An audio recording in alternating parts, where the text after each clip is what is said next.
경기관광공사 사장으로 내정됐던 황교익 씨의 자진 사퇴로 이재명 후보의 보훈 인사 논란은 잦아들었습니다.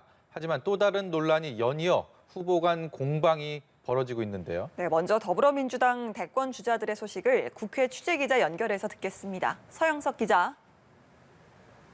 네, 경기관광공사 사장으로 내정됐던 맛칼럼니스트 황교익 씨가 SNS를 통해 후보직에서 물러나겠다고 밝혔습니다.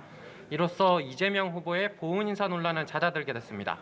황 씨는 자질 문제와 더불어 이낙연 캠프로부터는 과거 우리나라 음식을 일본 음식에 빗대 깎아내렸다는 구설수에 올랐는데요. 이 과정에서 황 씨는 이낙연 후보의 정치 생명을 끊어놓겠다며 거친 설전을 벌이기도 했고 오늘 입장문을 통해 사과했습니다. 이를 수용한 이재명 후보는 더 이상 소모적인 네거티브가 없길 바란다며 본인 먼저 원팀 경선에 임하겠다고 밝혔습니다. 그런데 논란이 여기서 그치지 않았습니다. 지난 6월 이천 쿠팡 물류센터 화재 당시 이재명 후보가 황 씨와 함께 유튜브 방송에 출연했던 일 때문입니다. 야당 주자들이 일제히 십자포화를 퍼부은 건 물론이고 여당 내에서도 비판이 이어졌습니다. 이낙연 캠프의 배재정 대변인은 경기도 재난재해 총책임자로서 도저히 있을 수 없는 무책임하고 무모한 행보라고 직격했고 정세균 후보는 소방관의 실종으로 온 국민이 가슴 졸이던 때라며 즉시 업무에 복귀하고 현장을 살펴야 했다고 비판했습니다. 일각에서는 세월호 참사 때와 뭐가 다르냐는 말까지 나왔는데요. 이재명 후보는 박근혜 전 대통령과 다르게 실시간으로 보고를 받고 현장 상황을 파악해 지휘를 했다면서 현장에 재난본부장, 부지사를 파견한 건 물론이고 새벽까지 현장 지휘 관리를 했다고 강조했습니다. 추미애 후보는 이 같은 논란에 잘 모르겠다고 말을 아끼면서도 이낙연 캠프에서 제기한 유튜브 유불리 매체 리스트 의혹과 관련해서는 있어서는 안 되고 절대 용납될 수 없는 일이라고 비판했습니다.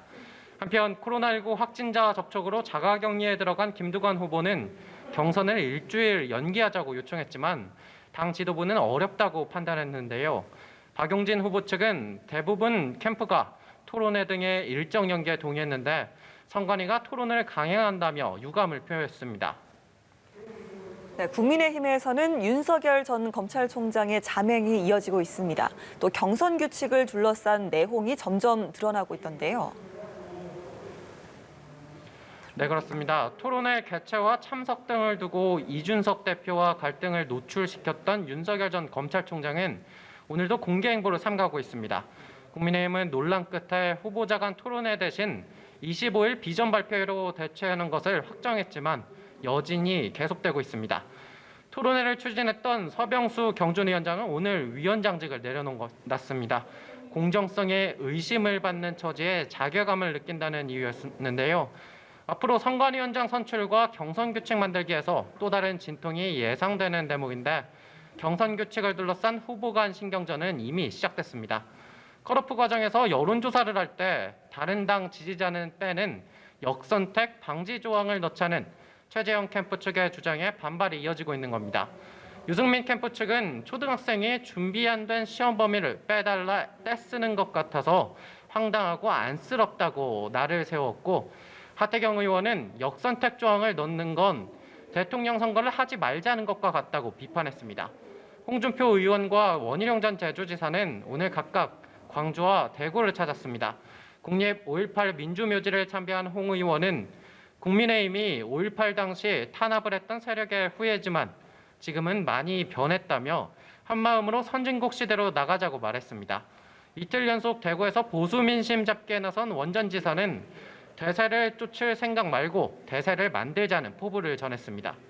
한편 제3지대에서 주목받고 있는 김동연 전 부총리는 오늘 고향인 충북 음성에서 마크롱처럼 뚜벅뚜벅 걷겠다며 대권 도전을 공식 선언했습니다. 지금까지 국회에서 전해드렸습니다.